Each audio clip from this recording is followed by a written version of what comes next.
sessions now. Ho'oponopono for. So I opened that, but it looks like I'm only opening it for participants, right? No. That's Hello, can you? I just logged on. I see you. Okay, good. But can you see me? No, I can't see you. I can see you. There is no place. There is no place that says, oh yikes, there's plenty of feedback.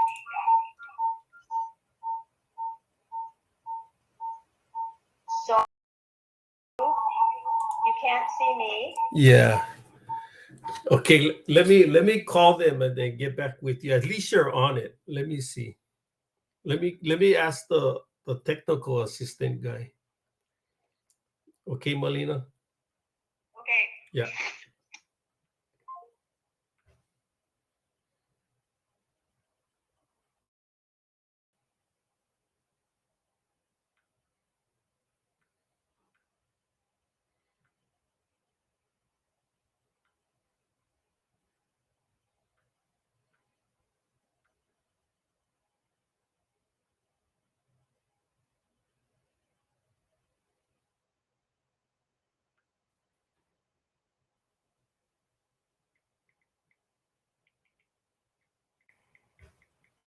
Kamanaʻo. Yes. Hey, can you hear me? Yeah, Sterling. This Keola. Keola. Yeah. I'm waiting for Malina. Oh, okay.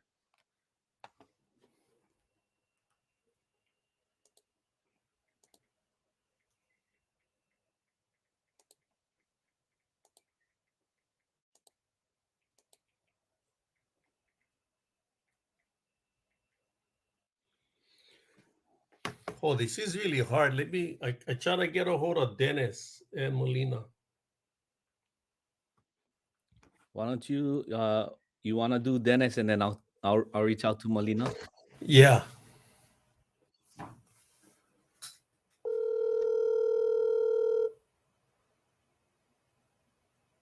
Hello. Dennis. Yeah. Me and Keola logged in. Are you logged on? I'm on that to wait till the thing comes up. Yeah, so try scroll down on the sessions in the middle of the screen and try scroll down. There's a Ho'oponopono session that just opened up. Okay, I'm looking at let me see, breakout. Yeah. Wheel. Aloha, Kamanaʻo. Hey, aloha, Sterling. How we doing? We just waiting on Dennis and Malina. Okay, I get the Ho'oponopono for ʻOhana. So where do I hit this session? Yes. No. You click on open, Dennis. Open. Okay. Now I'm looking where it says open. It by the panel it says Ho'oponopono. It should be like open on a small button. Okay, the only thing I see, because get some other stuff on the side, like events.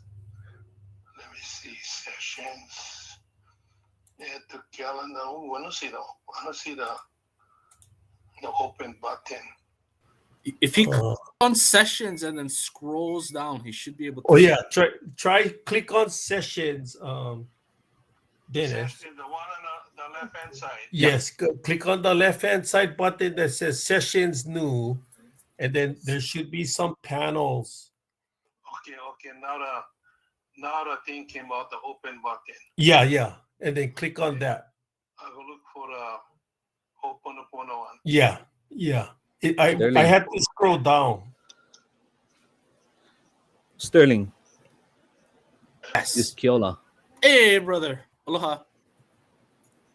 Okay, you listed as Kamanaʻo. Yeah, I'm trying to get on with Okay, I got him. with Sterling Okay. right now. And then just click on the open button, and then it should come on. Sterling, you can hear me, Sterling.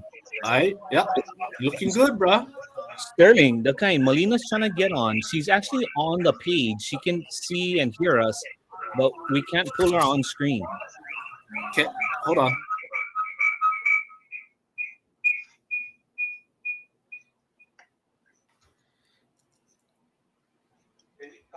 Yes. Can you hear me?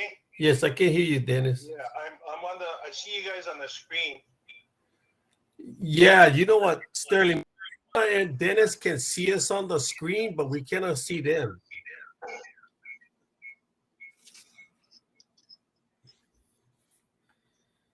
Okay, how about now? Coming I out. can hear- Yeah. Kalamai, we gonna it sounds like from what you're telling your Oh, panel. here I am. no. Can you see me now? Oh, there's Malina. Yeah. Okay. And then you're waiting on one more. Yeah, we're waiting on Dennis. Okay, let me make sure he's in the back and not going into the audience. Hold on. And just FYI, we got 30 people already logged in. Okay. Okay. Kalamai, let me try and work this out, but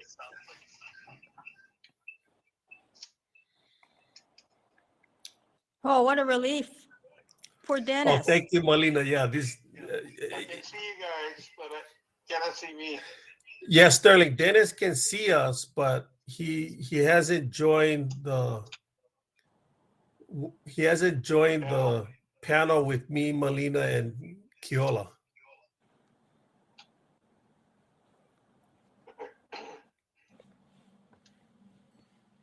He's probably as a participant, huh, Sterling?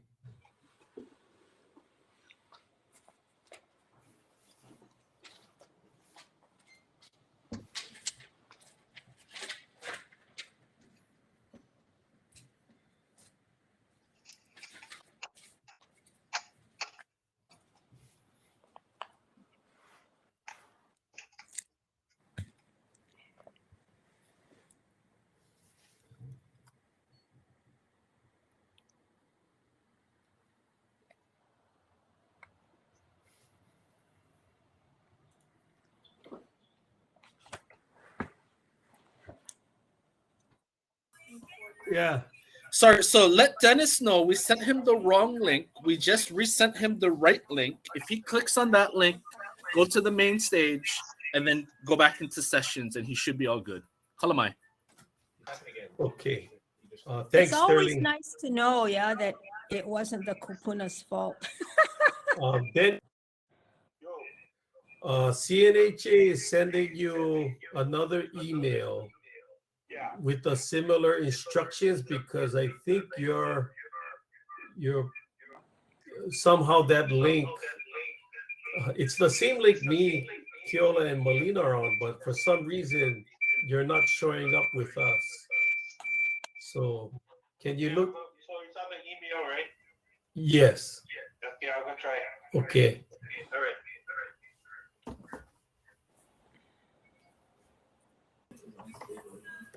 Yeah, and then you can undo the share. There you go. Aloha, everybody. This is Sterling Wong from CNHA. Kalamai, we're having some technical difficulties with our hop-in program, trying to get everybody on. But mahalo for joining us. Mahalo for your patience with us.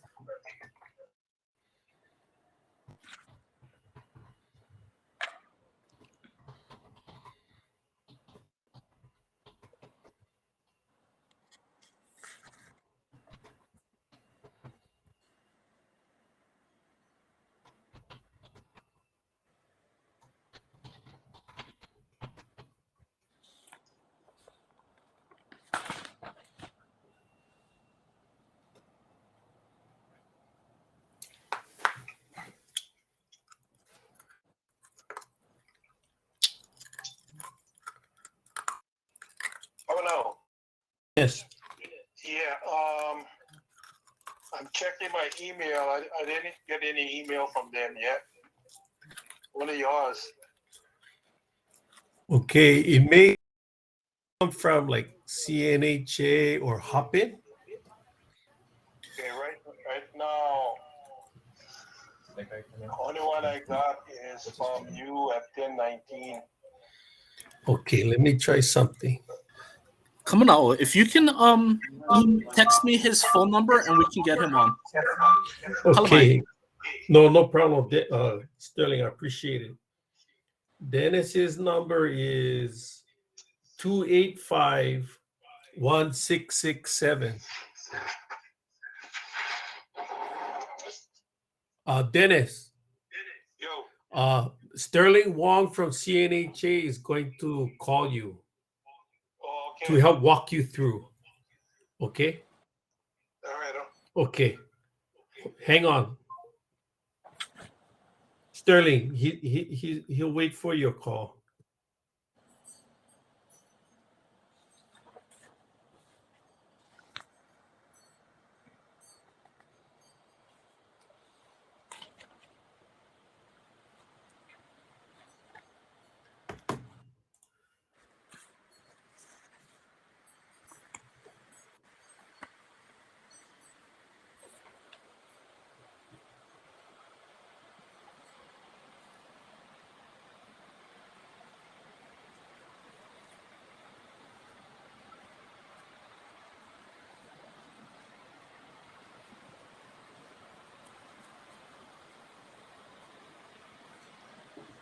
Malina, I, do you have your cell phone on?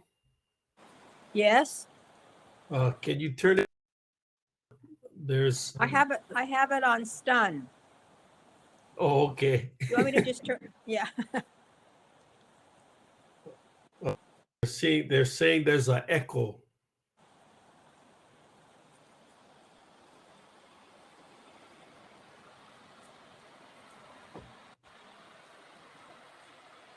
And of course, I don't know how to do anything with this program.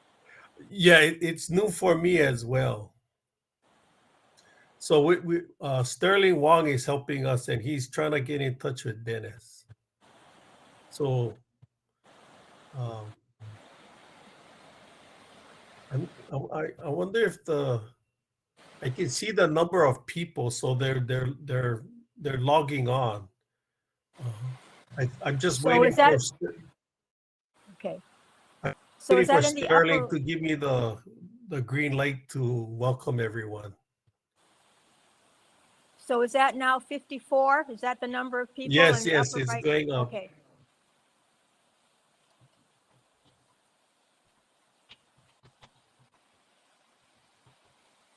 It's storming here in Kailua. How is it in town? While we're waiting, I'm going to move my patio furniture, getting all wet. I'll be back in 45 seconds.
Malina, Yes.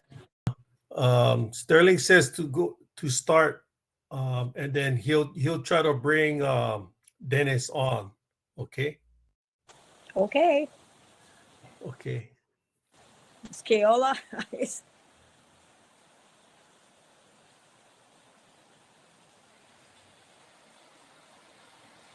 I don't see Keola anymore.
Keola, can you undo your video button so we can see you and begin?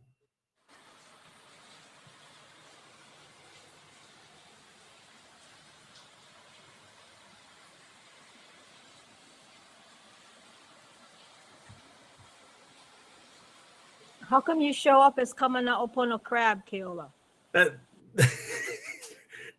At this point, we just kind of nalu already. I guess so.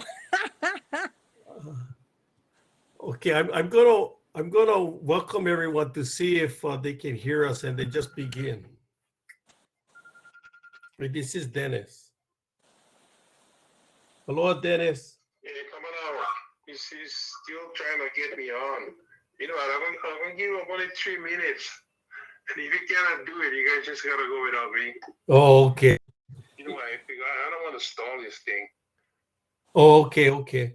for whatever reason. So, he said he was gonna call me back. It's been a couple of minutes already. Oh, okay. So he cannot. I just just have the panel go. You guys can do it. Okay. Okay. Okay. Okay, Dennis. Mahalo. I appreciate You it. wanna call him and tell him that because they're struggling. Yeah, yeah. For the reason. Aloha, I'm on. I Okay. can hear you. Yeah, he said he's on it, Dennis. So we'll just wait. Thanks, Sterling. I appreciate it. Sterling, can they hear us? Aloha, yeah. Everybody on the room can hear you guys. If you guys want to start, and I'll just work to try and get him in, and then yeah. If he gets on, he gets on. Kalamai. We ready? Velina mai keloa yaka koa pau e kalahui e na hoa maka I kalehulehu o ka pae aina. Ke aloha no, aloha mai, aloha kako. Welcome everyone. E kalamai nui, sincere and apologies for the technical difficulties. This is a new platform. We all are experiencing, but today we are honored on behalf of CNHA to present on Ho'oponopono, a panel, an esteemed panel. Today we have myself, Kamanaʻopono Crabbe, as the facilitator moderator. I've been a long supporter of ʻAhakane and their work, and also a Ho'oponopono practitioner from the School of Anti-Abinapiahi, Anti-Malia Creever, Earl Kova'a, and many others. Today, on our panel, we have Keola Chan, Executive Director for ʻAhakane, who several years ago started a project that was funded by the Administration for Native Americans to support the practice of Ho'oponopono. And he'll be sharing with us why ʻAhakane decided to do that project, given the state of Ho'oponopono practitioners at the time, and the goal to increase more practitioners as part of the tradition and a legacy of perpetuating that healing practice. Second, we have Malina Kaulukukui, Kumuhula, a Haku Ho'oponopono practitioner and also Kumu of Ho'oponopono, Richard Lekeke and Lynette Paglinawa. She is also a social worker and has devoted much of her time working with Native Hawaiian, particularly women, in the correctional facilities, in substance of health. She brings a wealth of information and knowledge, not only sharing some of the clinical work, but she was one of 4 Kumu Ho'oponopono that was part of this project, and she'll be sharing about her legacy in terms of the mana that she taught on Oahu and Maui. And she is also the po'o or pelekekena of Aha Ho'oponopono Kupuna Council. And so her about the work that council is doing and moving our tradition of Ho'oponopono forward. We have another kupuna, hulu hulu kupuna.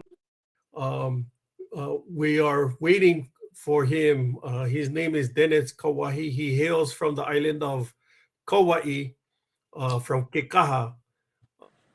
He was one of the last cultural directors for Queen Liliuokalani Children's Center. He studied under Tutupukui, Malina Kaulukukui, and Nahali Alua Mahuiki from Kauahi. He is an esteemed loea of Ho'oponopono, and one of the 4 Kumu Ho'oponopono that was part of this project. And if he's able to get on, we'd like to hear from him, because he has a unique background and training in Ho'oponopono that we like to share. But his Hamana were from the island of Kauahi, as well as from Oahu as well. And he'll be able to share with us when he can join us. No laila ina hoa, mahalo for your patience and indulgence. And we like to begin. I asked Keola Chan about, what went into the mana'o and the ike of starting this Kapahi Kawa project on Ho'oponopono, and at the time, hopefully share with the Lahui, the state at the time, shortly after the passing of Richard Paglinawan, there was only a handful of kupuna Ho'oponopono practitioners, and that Ahakane had done a conference and noticed that there was a great need for Kane, for their health and well-being, to want to see a cultural practitioner. So if you can share some background and history about that, Keola, we'd appreciate it, about the beginning of the Kapahi Kawa project with Ahakane. Mahalo Kamana'o, and mahalo to CNHA and to Kuhio Lewis and his staff for putting this platform together for us and our Lahui. Our project that was funded through ENA began simply out of urgency. It started at first as a wake-up call. We had recently lost many of our kupuna at that time, and Ahakane was actually writing a ANA grant for a totally different focus. And at that time, Likeke Paglinawan in particular had passed away, and that was a wake-up call because he was one of the presenters at our 2010 Ahakane conference. And at his passing, I started to realize and look around in our community that a lot of our kupuna were passing, and there was really no individuals in the pipeline to fill their spot. And so we had Auntie Malia, who had passed away at QLCC at that time. We had Alva Andrews pass away, Levon Ohai, and many others, Abi Napiahi, that had passed on. Along with the data, when we were looking at the conferences that we held in 2006, 2010, in 2010, a lot of our Kane that had came to the conference, in the evaluations that we were giving out, a lot of them were saying, I need help. I really need help, and to heal myself, and more so the things that have affected my family. And I'm not really interested in the psychologist pathway. I want something more spiritual. I want something more cultural, and something that can help heal my family. And so based off of the data, based off of the resounding reality that our kupuna were passing, I started to really kind of look at our history behind this. And this practice is really a responsibility that each of us has as Kanaka to bring it forward. when I started looking at the history of this, it goes even further back than this particular point, but it marks a really important part in our Hawaiian history when the Iola Mau report was published in 1986. And in that report, it clearly laid out a strategy, a plan, and articulated the need for our community to have access to traditional healing. And Ho'oponopono was one of those that was mentioned. That has been a resounding, repetitious voice that has, throughout decades, consistently been coming from our community, from the various gatherings, and the need for us to have capacity so that our people can have access to these practices. And so the Iola Mau report really helped us to use it as a guiding light as we wrote this ANA grant. And you know, by the grace of our kupuna, we got funded for a 3-year grant to build capacity statewide. And when we started looking around, while we had kupuna on the different islands, many of them were either sick, they were no longer practicing, or they had passed away. And those that were just doing the work, there was a handful that was still just doing the work. They weren't teaching. When I reached out to them, they weren't. There wasn't an urgency to teach. They were so busy doing the work that they didn't really see the need to. I reached out to Lynette Paglinawan as one of the first, being that her husband had passed away, and because Likeke had passed, she had said she wasn't in a place because that was her partner in doing this work. And so that's how I got into contact with Malina. Earl Kava'a and Dennis Kawahi were definitely on my list. And when I approached them, they were ones that were just so busy. They were busy. They were doing the work, and it was not as easy as picking up a phone call and getting them to participate and teach a group of young Kanaka that you know needed to relearn this practice. Fortunately, they did. As well as on Hawaii Island, we reached out to Lahela Cruz, who took on that challenge as well. This was really about building capacity and reinstilling a healer in every home. That's what this was about.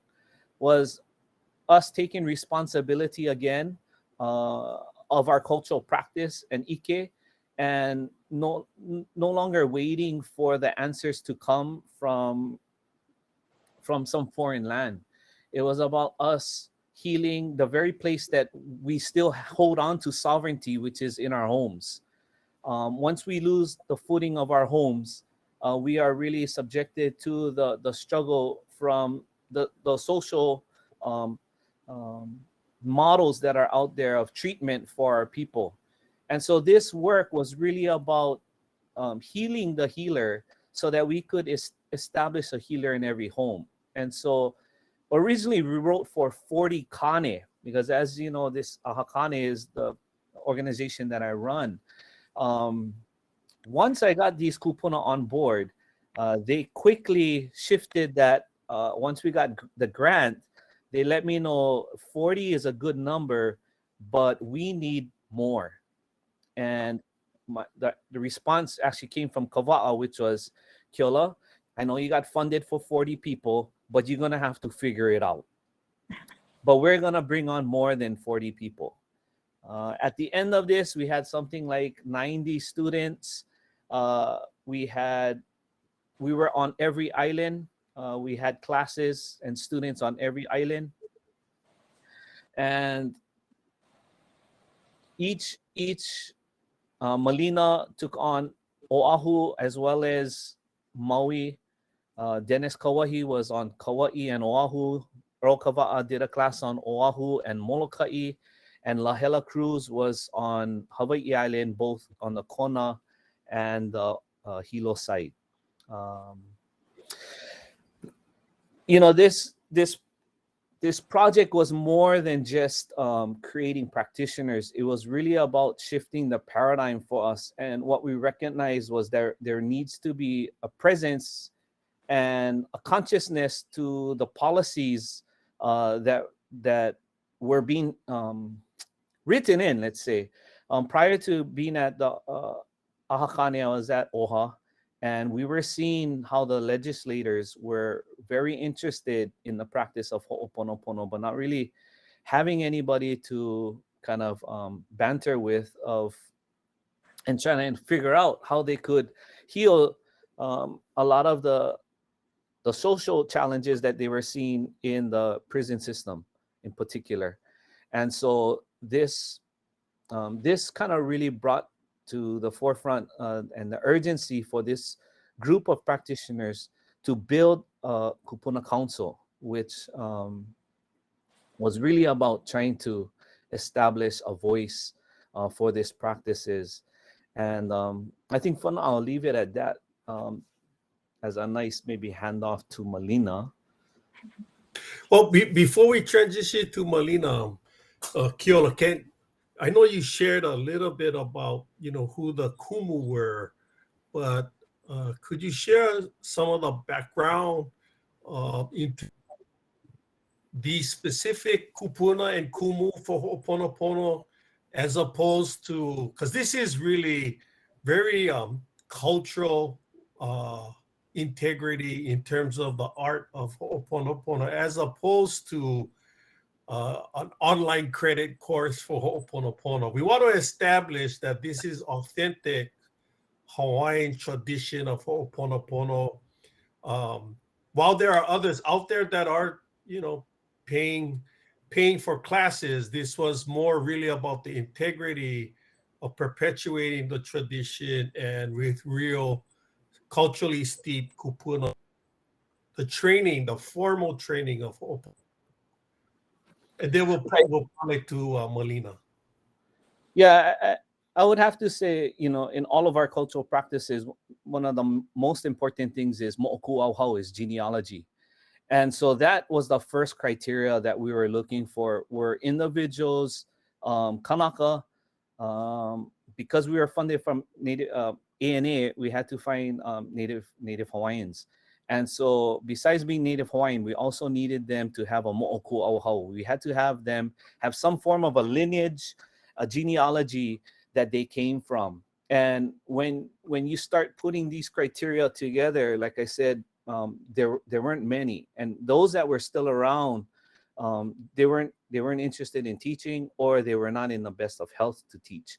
Those that did step forward to teach, they had that genealogy. They were trained by different kupuna, recognized kupuna in our community. And that criteria was what we were looking for.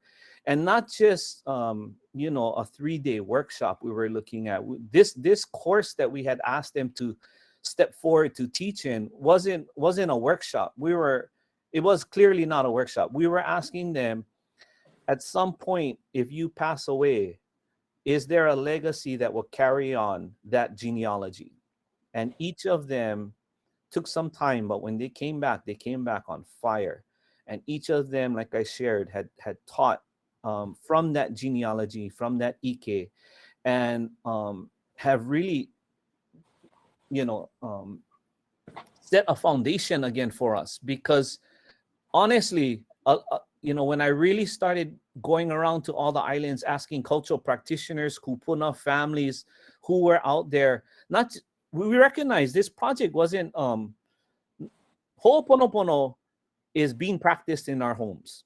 What we were looking for were individuals that stepped out of their homes and that could teach in the community. I recognize there's families that still perpetuate Ho'oponopono in their homes, but we needed individuals to teach at mass. And those individuals that had the skill sets and knowledge to do so, and background. At that time there were only 4 that were willing to do so with the genealogy and to pass that tradition on to the next generation, holding, the rigor and reinstilling the rigor. One of the things I was interested in this project that I had posed to the kupuna was, I think we're normally trained to think that if I sign up for a class, therefore I'm going to be in the class. And what I was asking these particular kupuna were, what is the criteria of a student prior to them being selected for your class? Like, what should we be looking for a person to do Ho'oponopono, right? Which may be different than somebody that does kapa or does other types of healing. What was their ano, their velo, their characteristics that we should be looking for, not just now, but for the future?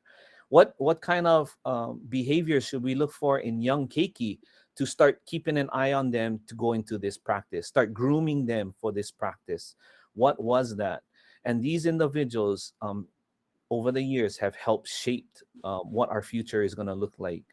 I know there's a lot of fake or Johnny come lately workshops and classes that we were seeing, because a lot of our own people, because they didn't have access to traditional healers, they were going online on Google, and that's who they were contacting for Ho'oponopono, where these guys on the continent that were teaching 2-day workshops on being a haku Ho'oponopono.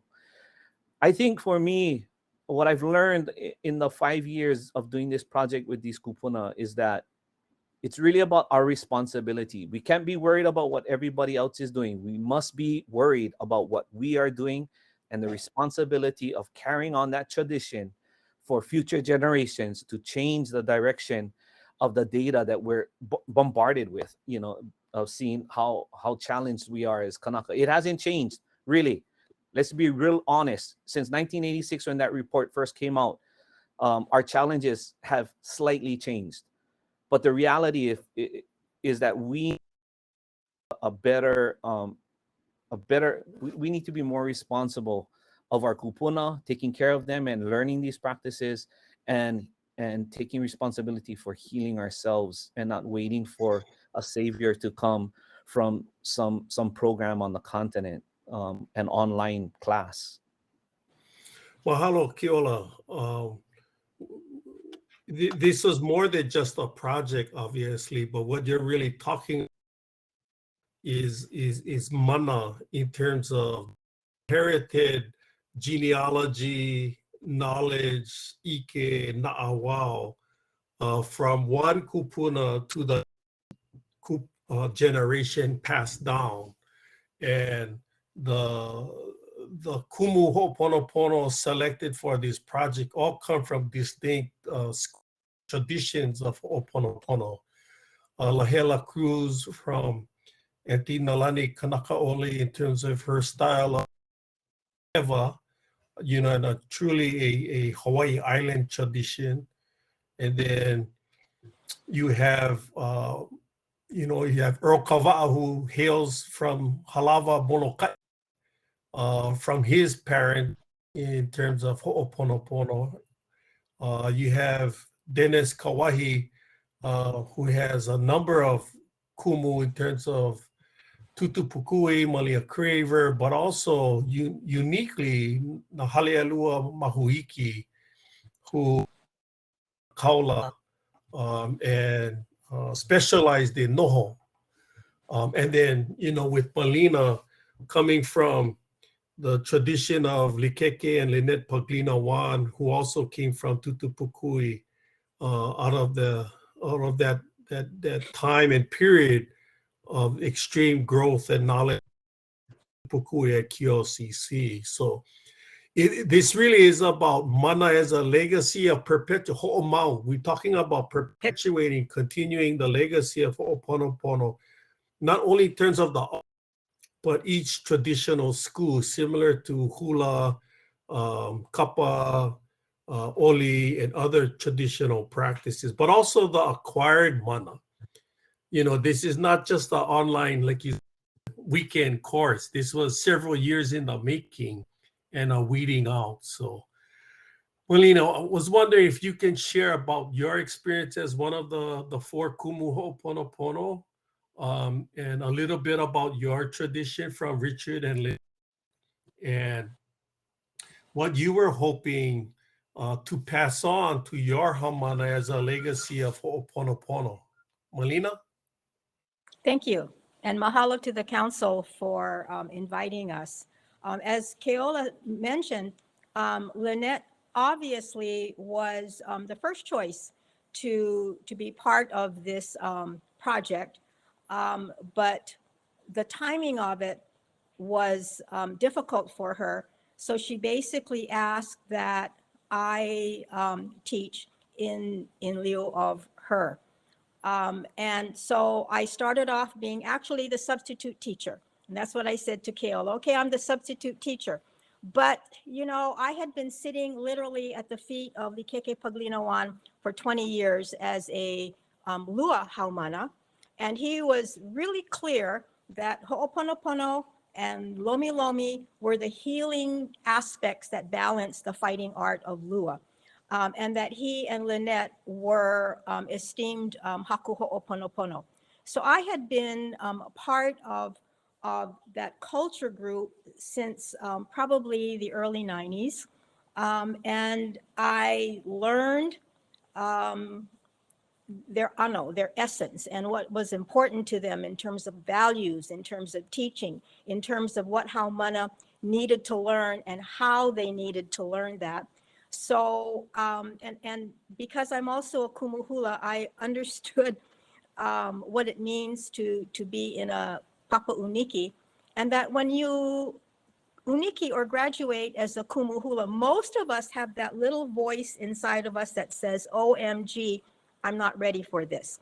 And we really have to assume that kuleana and say, I have been trained. I'm going to stand and be ready.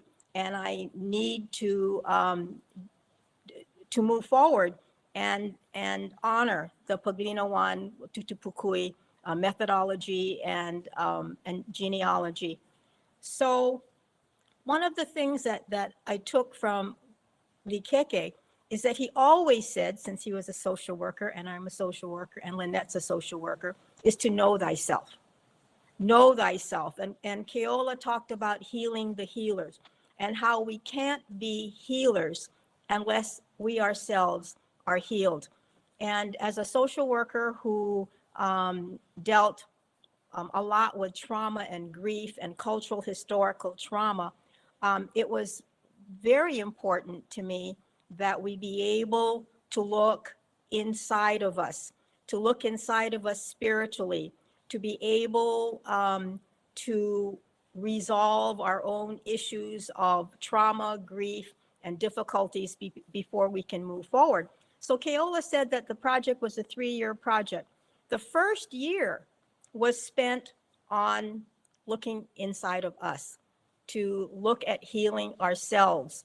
You know, one of the things that happened is that when we were role-playing, working with families, people who understood the ano of that family that they were role-playing would volunteer to be that family member, whether it be a parent or a child. And invariably, everybody would be crying because they had knowledge about some of the dynamics that created the hihia, the entanglements within this family. So after we would debrief, we would be talking about ourselves. We would be talking about how we were part of our families, our own families hihia, and we would work it out within our session. So one of the things that I just really appreciate about my haumana is their willingness to look inside of themselves, their willingness to look at how aspects of spirituality has mitigated their circumstances, how aspects of spirituality were set aside, and now that they're haumana of Ho'oponopono, they needed to look at that and grapple with some of those issues and transcend some of those issues. So I have greatly appreciated the willingness of at least my haumana and what I'm hearing from the other kumu and haku, the willingness of haumana to first try to heal themselves before we looked at how to heal families. Can I stop there, or did you want me to talk about other aspects?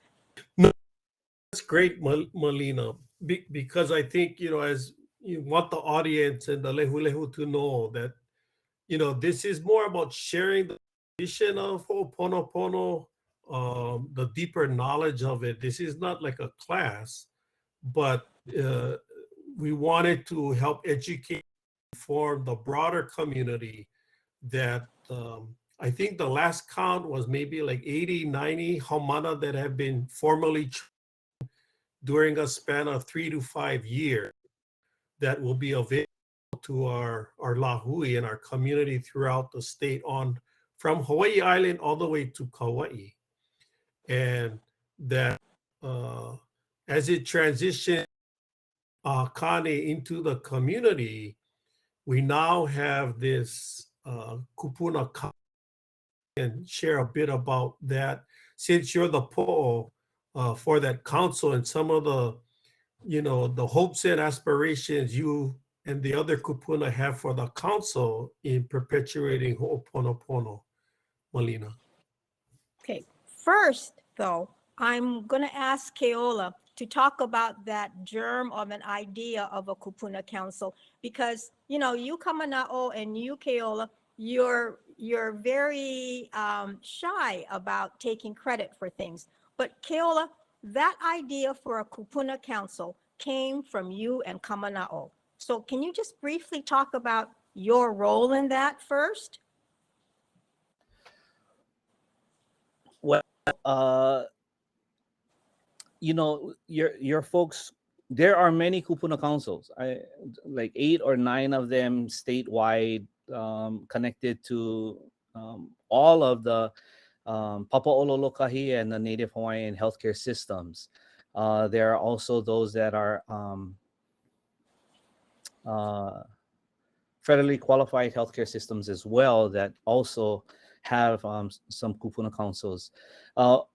One of the things that we wanted to do that was unique with this particular group was kind of break out in the kupuna councils as it is. Many of them are mixed, where they have like la'au, lomi, ho'oponopono, la'au kahea practitioners, palikeiki, part of their councils. And what was important for us, based on your folks' training, and that's really what was kind of the driving decision making of trying to set you guys up in that way, was that if we could pull out one particular practice that with individuals that were formally trained on how to work together, possibly we could get further down the line and establish a group that would fulfill the criteria of what the kupuna councils were originally set up to do. And so by breaking you guys out, where you guys weren't sitting in the room with individuals that were not trained as Ho'oponopono, but may have been la'au practitioners, the hope was that between you folks, the work would get done, and it did. And I'm really glad with that outcome. But it was really to give you folks a platform to have a voice in our community on some of the decision making that was happening at a policy level, and that I think organizations, our Hawaiian organizations, were needing to look to individuals that could step forward to speak on behalf of this particular practice. Come on out. Mahalo, Keola. And this is also, as haumana were being trained by the kumu Ho'oponopono, it was also the aspiration and goal to provide the community with that people could go to, but also capacity building in terms of the number of Ho'oponopono practitioners that possibly could be part of, say, the health system, the educational, and even the correctional or even the court justice system. And, you know, we were in talks for a number of years with Dr.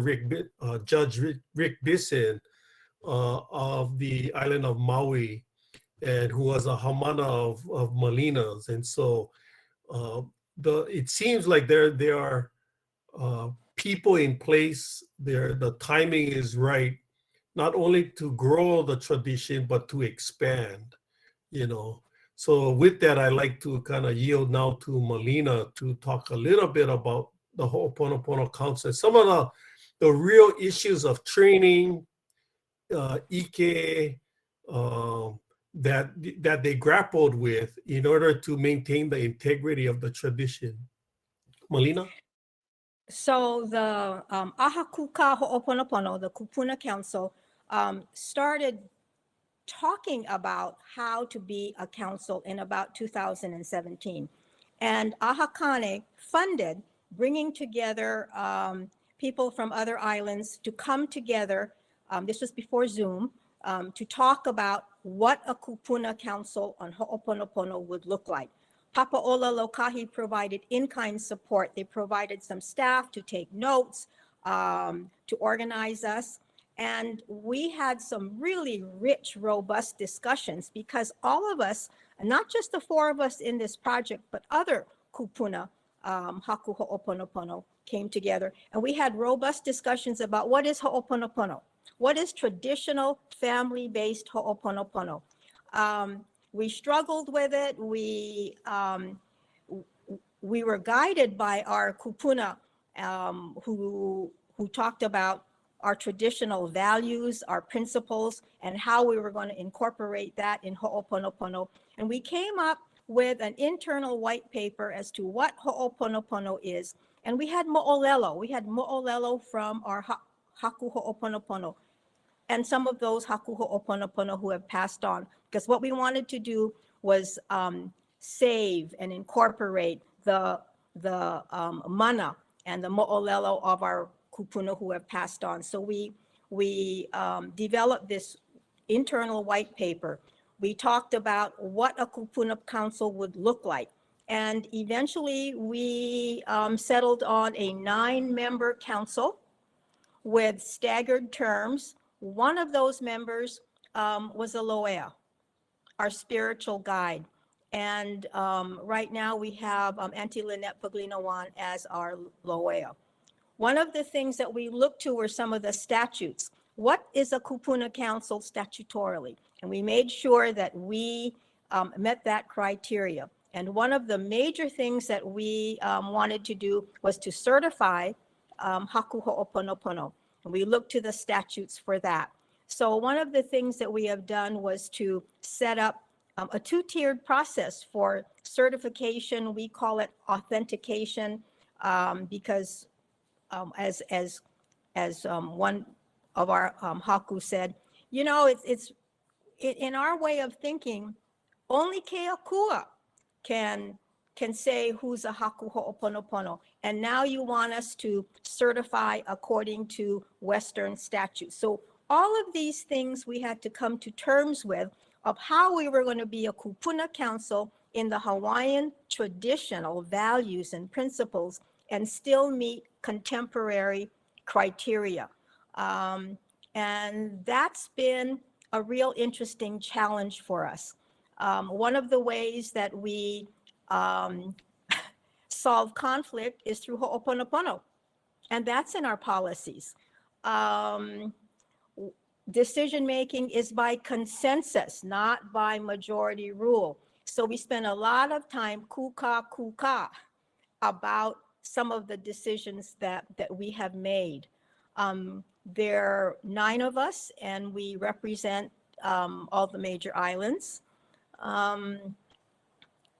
So at this point, the statutes say that kupuna councils need to be attached to healthcare organizations, and with the COVID, that has kind of set us back.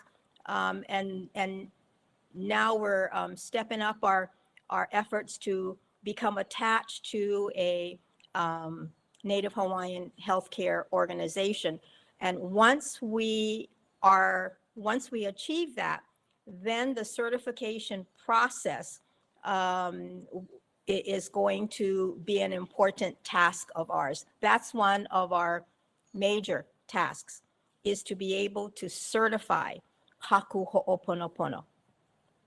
And Malina, just for the Lahui, when you say certify, just so we provide a little bit more ike and understanding, is that this Ahakuka Ho'oponopono Council is looking at the potential candidates' genealogy, or what school or kumu they learned from, the breadth in terms of the extent in which they practiced and experienced Ho'oponopono, and they have a good sort of record or integrity of perpetuating the art and the ike, such that the Kupuna Council feels that they are at the level of Haku Ho'oponopono. And just maybe if you can share a little bit about that, because we as I shared in the beginning this panel, that this is really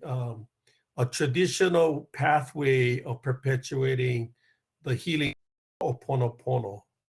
Correct. Mo'oku Auhau is the first important criteria for authentication or certification or ho'oia i'o.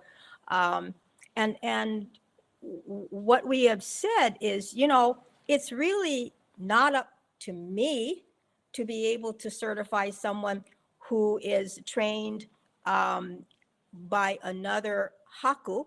So one of the things that we do is we look to the person who trained, I'm going to say the applicant, using Western language, who trained this person who wants to be certified.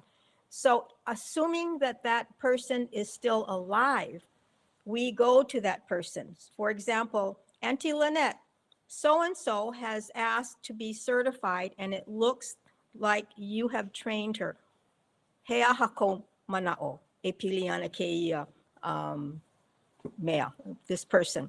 And so if Auntie Lynette says, I did train that person, and I did uniki this person, then you know what? This person then becomes certified because Auntie Lynette, or the haku, basically attested to the skills of that person and to the mo'oku auhau of that person. So that's our preferred method of certification, authentication, ho'oia i'o. To the extent that the mo'oku auhau looks at that the person is passed on, then we have another process, and that is for haku who is most closely resemble the methodology of that haku to interview or to talk with the applicant. So we try, one of the things that was so critical to us is to honor the mo'oku auhau. Mm. And I think that's very very Maoli, very, very Hawaiian of us to stick to that tradition and criteria, because what we're really perpetuating is the ike ku'una and the wisdom passed down, and the integrity of that school, similar to hula, similar to carving, similar to lua and other cultural practitioners. So that's extremely important. I wanted to open it up to the Lahui for either questions or comments for Keola and Malina. And just as an update, unfortunately, Dennis cannot join us because we're still having technical difficulties. But I wanted to transition, Malina, if you could.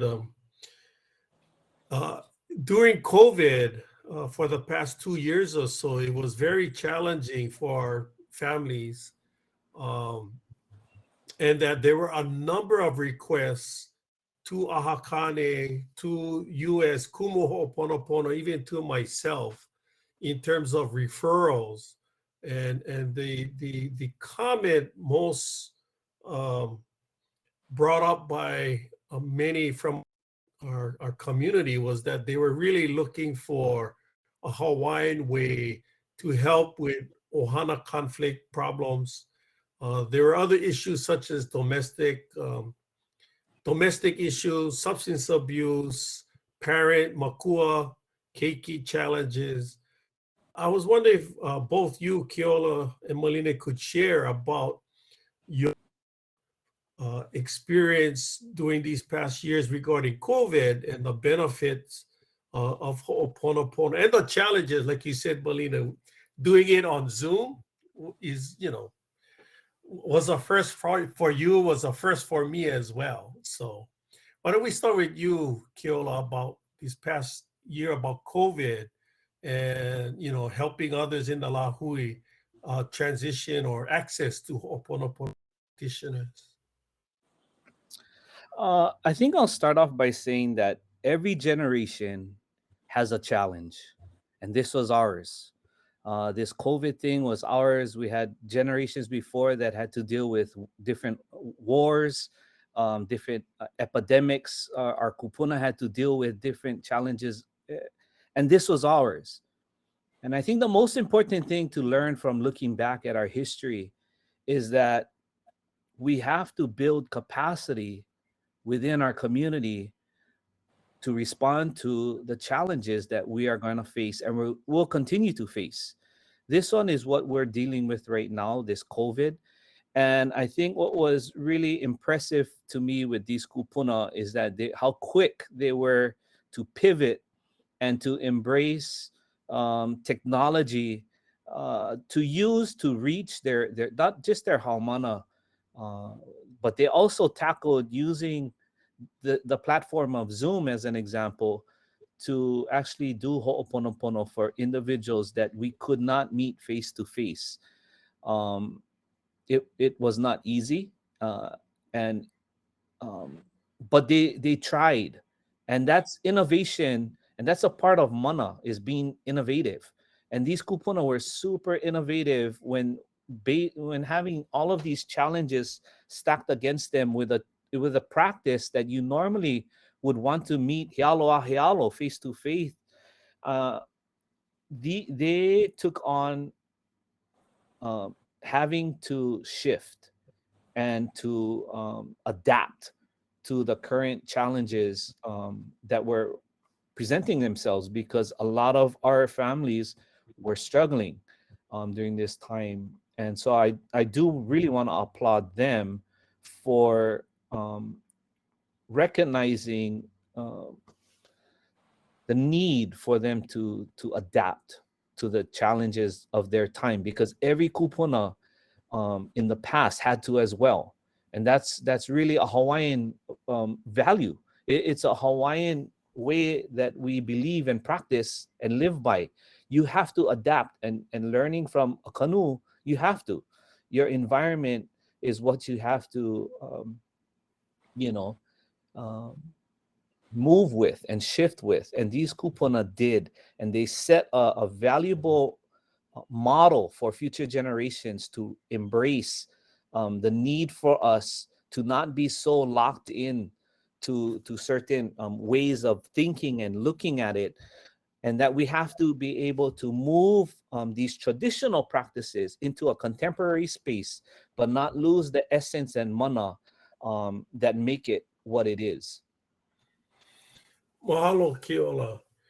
You did mention it, and I think part of the bringing up of using Zoom and technology is because because Ho'oponopono is a family-based tradition of addressing hihia or conflict or problems or challenges within the ʻOhana. it's preferable that we physically meet healo a healo, face to face. But given COVID and distancing and not get others sick, the alternative or the innovation of using Zoom was an opportunity. I know that during COVID was in one situation where we did have to extend services out or sessions out to ʻOhana that were on the continent, so that the ʻOhana had some continuity of at least the essence and substance of Ho'oponopono still being carried on here. Malina, can you share some of your experiences about doing COVID and what maybe you or your hamana had experienced? Not only the challenges, but sort of the opportunity that provided during COVID as well. Yes, well, it's both COVID and the use of Zoom. And I reluctantly, after a careful assessment of the family, reluctantly agreed to do a Ho'oponopono session when one of the major family members was on the continent. And it actually turned out pretty successful. I think one of the things that I had to do is when people were crying or upset, they turned themselves off the video, right? so, and I had to say, can you turn back on so we can see you? And the person would say, but I'm crying. And I would say, it's okay to cry. Can you just kind of come in and be with the family? And so issues like that are important when you're on Zoom. I think one of the things that happens with COVID, at least in my experience, is I'm talking to a family about issue A, that there's no conversation about COVID. And then 10 or 15 minutes into the conversation, the person I'm talking to me says, and I'm so PO'd at her because she remains unvaccinated, and I screamed and yelled at her, and I'm feeling really badly about that. So issue A was not about COVID, but the feelings, the underlying feelings is affected by the family's vaccination status. And also one of the things that happens is family members saying, I just can't come to this session. I just can't because I'm so angry about my sister's, brother's, husband's vaccination status. And what happens sometimes is that there's no Ho'oponopono session because people are too angry, which is kind of ironic. And so there has to be a really careful assessment. And one of the things I have learned to do is to do some mini Ho'oponopono over the phone, which basically is about mihikala and oki, about making amends for the yelling and screaming that now has fragmented the family even more, so that at some point they can come together as a family to look at problem A after they have mihikala and oki, making amends and asking for forgiveness to this outburst or something that happened around vaccination issues. And that's been new for me. So I asked them to do that outside of the Ho'oponopono session so that more family members can come together to talk about the issue that I was called about. It's not traditional, quote unquote, Ho'oponopono, but it's a reflection of the reality of today.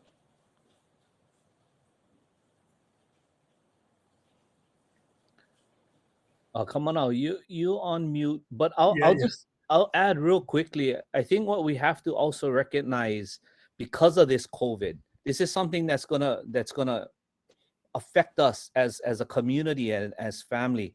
Many of our families have left the islands for better job opportunities and economic. And that's a reality that we're going to have to really confront as a community, is that many of our family members will be on the continent, but the issues, if not dealt with, will still be there. And so like Malina was sharing, the need for us to use technology and make it ours, right?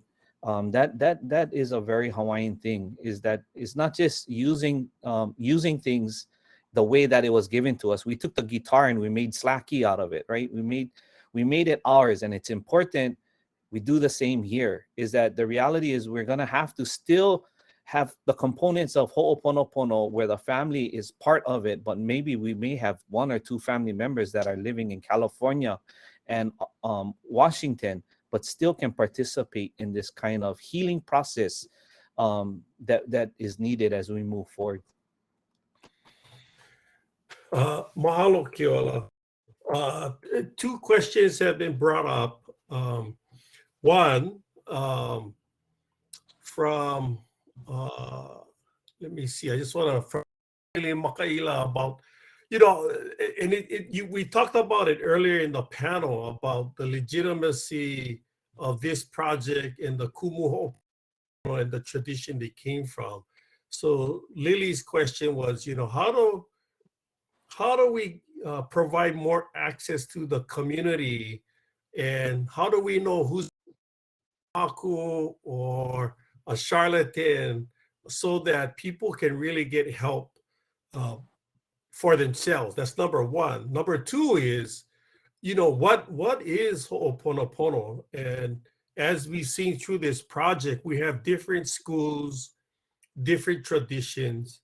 We have, as you coming formally from the Richard and Lynette Paglina one, from the tradition of Tutupukui, and so do I, coming from Auntie Abby Napiahi and Uncle Harpea, who learned from Tutupukui as well. But you have traditions like Auntie Lahela Cruz from Hawaii Island, in terms of her tradition, from Auntie Nalani Kanako, Auntie Ulu Garmin, as that tradition of Okui Kaheva.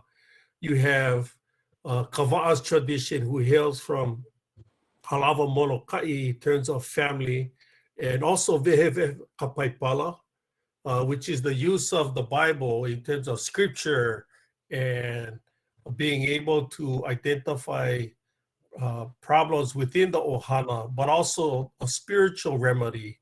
And then like Dennis Kawahi, coming from the tradition of Mama Mahuiki, in terms of resolving specialty kind of Ho'oponopono ma'i, I would say, like noho, or cultural ma'i, that requires very high level spiritual removal of those types of ma'i. So why don't we share a little bit about that? How do people, dialogue Ho'oponopono, especially now that, since, our Hawaiian organizations are no longer offering it, and now that this project has gone into the community. Keola? Oh, I wish I had a better answer for this. And if we had more funding, I probably would have done it. But probably the best and quickest answer I could give is, how do I get access? Would be to reach out to Papa Ololokahi, who is the head of our Native Hawaiian healthcare systems located statewide. I believe Babette Galang is there, leading that charge for the Kupuna councils, and vetting individuals, because I think that was the second part of the question, is not just how do I get a hold, but how do I know if they are they're not the ho'opunipuni practitioner, because we do have many of those in our community without the genealogy or lack of training. And so I think that is why we had established this Kupuna Council, to begin vetting individuals for our community. and which we are in the process, and they are in the process, Kalamai, of doing that. This is a question that I think will continuously come up until we actually do something about it, because we need a better process of accessing traditional healers. We do not have a very good process right now. And that is one of the systems that has to morph and change with the times, because at one point, we all knew Auntie down the road did La'au, Uncle up the road did Lomi, and Auntie did Ho'oponopono. Right now, that is not the case with many and majority of our people. Our communities are starving for individuals and access, and they need to know that the people that they're calling in to really deal with some serious issues in their home know what they're doing. And I hope that we can give you guys a better answer in the coming years. Maybe Malina can help me with that. Yeah, I was just going to say, Malina, whether or not the Kupuna Council has talked about this, of how to, get the word out in the community so that we make good referrals to recognize legitimate haku ho'oponopono. So I have a three-tiered answer to the Okay. question. The first answer is, don't go on Google and Google Ho'oponopono, because you will find not Ho'oponopono. You will find quote unquote practitioners who have taken a morphed methodology of Ho'oponopono, and it's much more individualistic, and it's not traditional Ho'oponopono. Those of us who practice have set up a network of informal referral system. And part of it, as Keola says, if you call Papaola Lokahi and talk to Babette, Babette knows that if it's for Oahu, she will call me. If people call me and they say, my ʻOhana is on Maui, I know who to call on Maui. So we all have a network of how we answer these referral telephone calls. And as Keola said, at some point, we're hoping that the certified quote unquote haku there will be a list at Papaola Lokahi, and at some point, Papa can assist with this.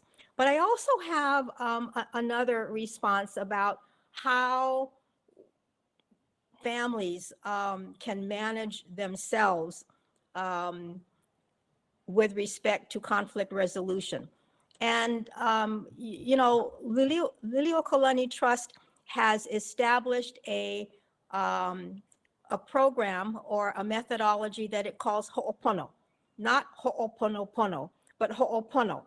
And it's a variation, if you will, on Ho'oponopono, and it basically looks at helping families develop communication skills within that family unit to be used so that they don't have to call an outside haku to come in to help the family resolve hihia, entanglements, or hala, transgressions.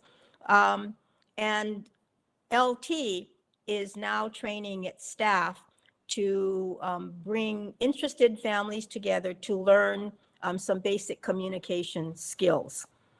So when we talk about how the practice has evolved and changed, I think one of the critical pieces is that LT is now looking to do something before Ho'oponopono.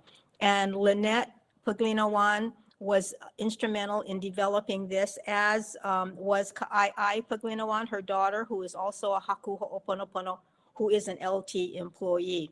So I think that there are some really practical hands-on initiatives in the community to help families. And you bring a good point, Malina, is, in a way, Ho'oponopono was a tradition when sometimes things got very intense or at a very heightened level within the ʻOhana, that in the Kawamamua, the kupuna brought the ʻOhana together. But also today, we want to be preventive, or we want to take the initiative to practice good parenting skills, good communication, conversations within our ʻOhana. And then we really want to support and embrace the essence of really ʻOhana values. And I think sometimes we forget about that. But also, as you were sharing earlier, Malina, about the haku, sometimes makua parents, kupuna, grandparents have to look internally in terms of what are we doing to maintain the integrity of the ʻOhana. Kumu Kawa'a has a saying, "Aya e Keola maka ipuka o ka hale," great healing starts at the doorsteps of my house. And it's referring to, in the Kawakahiko, traditionally, you start with Ho'oponopono in your ʻOhana first. And then if you cannot handle, or it gets bigger, then you look out for, greater help with uncle, a kahu, a pastor. Then we really look for their help, for divine intervention. But at all possible, you want to maintain the good values of how to parent, within the ʻOhana. Yeah, and I want to say, Keola was talking about the mantra, the rallying cry of a Ho'oponopono practitioner in every family. Yeah, but how does that start? And as Earl says, it starts by doing Ho'oponopono in the family with the young kids, so that they grow up with Ho'oponopono as the preferred methodology of solving problems. So I have been doing Ho'oponopono with my mo'opuna for the last several years.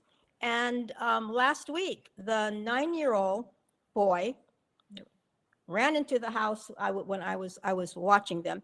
He said, "Tutu, Kala and Pili need Ho'oponopono. Kala spit on Pili, Pili threw a ball and hit Kala in the back, and now they're ready to beef. They need Ho'oponopono." So he dragged me outside, and we sat down and we did Ho'oponopono. And with young kids, this is a 5-year-old and a 7-year-old kid. When you're talking about spirituality, when you're talking about something greater than the self, for a 5-year-old and a 7-year-old, that sense of spirituality has to do with, what is a family? What does it mean to be in this Hawaiian family? And what is your role in this family? And, what do your names mean in Hawaiian? And what does that have to do with your role in this family? So as 5-year-olds and 7-year-olds, they can talk about that. They can solve problems. After 10 minutes, they can hug each other and go on playing with each other. Because, young kids don't know how to interrupt conflict. They don't. They just keep fighting until they get tired, right? And so Ho'oponopono interrupts that. It interrupts that. And in 10 minutes, they're hugging each other and they're off playing. That's how you build capacity. That's how Ho'oponopono in every family happens. Yeah? That's when a 9-year-old says, "Ooh, we need Ho'oponopono, Tutu."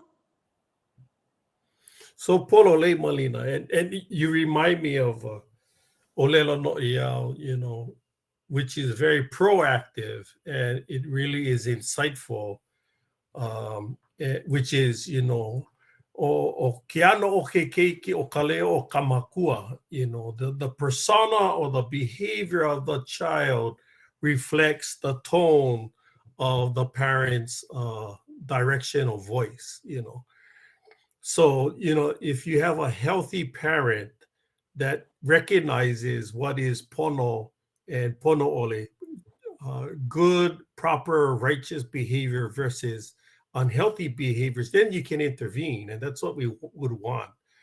But also we use Olelo No'iau as pearls of wisdom to guide us, even for when were unhealthy to help remind us that, hey, we have to, makua or parents have to guidance and good guidance, good nurturing techniques to children. So in a way, they got a role model. They got to reflect what that value is and be very proactive and preventive. Malina and Keola, we just have a couple of minutes left to wind down. We've covered a lot of material, a lot of areas, and wanted to first mahalo the Lahui and the Lehulehu for joining us. But could you share, what are your closing thoughts about the tradition of Ho'oponopono? We talked about where it came from, with only a handful of kupuna and practitioners, but now, five years later, we have, a kupuna council. We have about 9 members, Malina. You have about 80 to 100 trained haku ho'oponopono. People are asking about referral and access, certification. We're talking at the kupuna council level. Where do you see, or would you like the future for Ho'oponopono to go and the new directions? I'll let Keola share and then follow up with you, Malina. Mahalo for the question. I think where I would like to, I envision this going is one, it has to be multi-pronged. We have to simultaneously move these pieces together. One, while 100 Ho'oponopono practitioners sounds great, that's really not even scratching the surface of what is needed by our community, by the families, by those that are moving to the continent. We have to remember there's a whole group of Kanaka that are living afar, and they are still Kanaka. They are still part of our ʻOhana, and we still must be conscious of and the responsibility we have to them as well. So we have to teach. We have to have more kumu. We need to build capacity, and we need families to engage and use the system. One of the things that we have to do is in building that capacity is building it so that times like this, had we not started this project, we would have had 100 students non-existent in the family when we were on lockdown, helping their ʻOhana. At least we can say at least 100 families knew what to do when it came that time. It's the same way that we plan for hurricanes and natural disasters. When you plan to have water, you plan to have food, your 72-hour kits and stuff like that. We must build capacity in our homes to have access to la'au, to ho'oponopono, to these healing practices, so that we're not sitting around waiting for the counselor to come from the healthcare center down the road that's going to spread a particular sickness. And that's what it was like for many of the families. There was so much concern and fear of the unknown that they did not want anybody to come into their homes, but they needed help immediately. Let us not wait till the next pandemic or the next disaster to hit us to start thinking about what is needed. This was a wake-up call for us that we need to build capacity, that many of you folks, we need to go and learn this practice. We need to pass it down to the next generation. And we must take responsibility to use the practice to relinquish the historical and generational trauma that has been handed down to us from those that have come before us, so that it can ensure the next generation have a better footing and have a better chance at thriving in their life. I think Keola said it all, but I wanted to take this next minute to give a shout out to Dennis, who's not here. Yes, Dennis, mahalo. Was one of the authors of Nana Ike Kumu 3, in case people didn't know that there's a Nana Ike Kumu 3. So Dennis, along with Richard and Lynette Paglinawan, Richard passed away at the end of that writing of Nana 3. And Val Kanuha, who's the editor, last year, or at the beginning of this year, published Nana Ike Kumu 3. So please get a copy of that. it looks at more directly at kaumaha, grief, and trauma, and how Ho'oponopono can interrupt the intergenerational trauma and grief that we've all experienced. So let's give a shout out to Dennis for the hard work that he, Oh yeah. Paulina Wands, and Val have done Yeah. on that Yeah. book. Mahalo Malina for sharing that. And Maya Maho Kamihiana ya Dennis, no kame ano he kupuna hula hula no oyas. He's an esteemed elder, and it unfortunately and regrettably we could not, due to technical difficulties, including in today's panel, but his spirit is with us. But like you acknowledge him, as well as the other Kumu Ho'oponopono Earl Kava'a and Anake Lahela Cruze on Hawaii Island. I can call both of your manao, Keola. Aole pau ko kako hana. Our work is not done. There's much more to do. Our community is asking for it. They want it. And regardless of the funding, there's a passion now with Malina, your leadership with the Kupuna Council. There's a passion about Hapai taking on this burden and moving it forward. And it started and will continue with those on the council and those who have been formally trained by you and the other Kumu Ho'oponopono. But I think it just shows the resiliency that, it was close to, like many of our healing traditions, it was close to dissipating. And it's been revived in a way. It's been kukulu ho. It was rebuilt, reestablished. We reclaimed it as ours. And I think we got to remember that all of our healing traditions, it's mea Hawaii, it's mana Hawaii. It's uniquely Hawaiian, but it's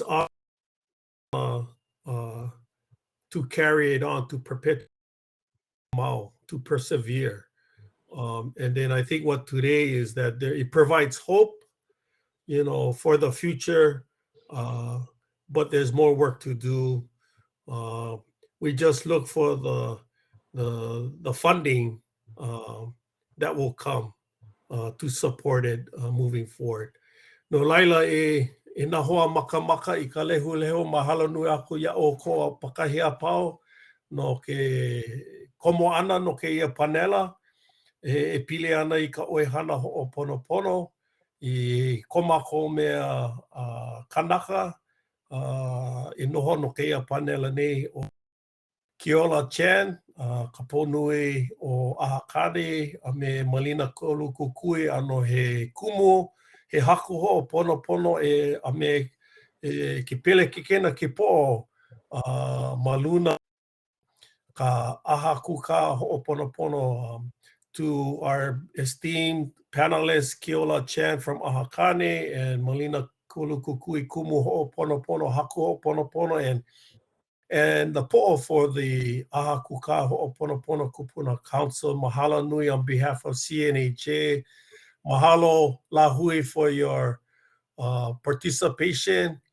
I've been asked to redirect you back to the main panel, I guess. But mahalo nui for aloha. Aloha.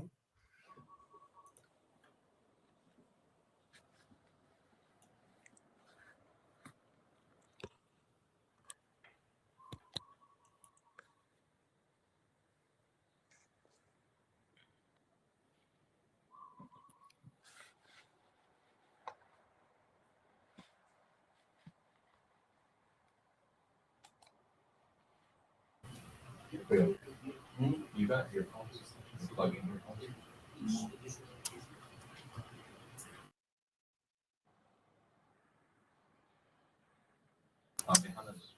Auntie Malina, do you want to go to the main stage?